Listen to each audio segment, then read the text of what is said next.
Deadbolt is a 2D action game that gets a lot right. This is reflected by its Steam user rating sitting at an overwhelmingly positive review score. Some of the major things that make this game really enjoyable are the soundtrack, aesthetic to gameplay, and enemy variety.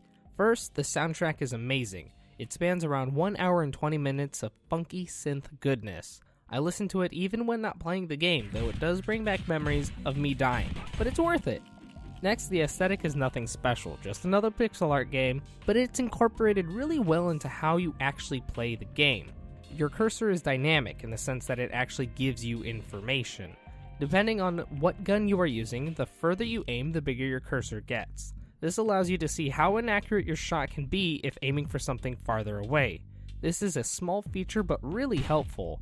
Another gameplay element that is really cool is the weapon selection in the game. One Steam user said that the weapon variety is smaller than it appears because there are only variants upon themselves, but I would argue that all of those weapons are viable in different situations. And the last strong point is the enemy variety.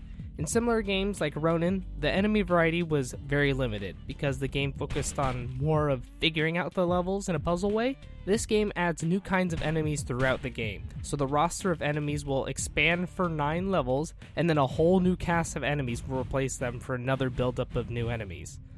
That's a lot of time saying enemies, but you get it.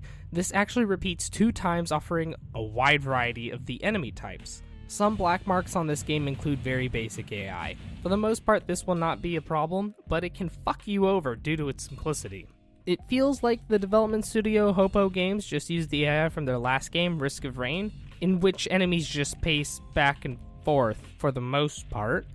Another not so great thing about this game is that it has a rating system for each level. The system ranges from 1 star to 5 stars. This would imply there is some sort of formula that would allow you to get 5 stars if done correctly, but the game never tells you what you need to do to get 5 stars. So all in all, I mean, it's a really great game. There's a lot to like here, and there's a reason why it has an overwhelmingly positive on Steam. And I definitely contribute to that as a yes, go get this game. I got it in a humble bundle though, so I don't know if $15 is your speed, like if you want to spend $15 for it, but I would say it's worth it. It's really good, and if you put in the time to get really good at it, maybe say you want to get 100% of the achievements and everything, it's definitely worth your time. There's a lot here for people to buy.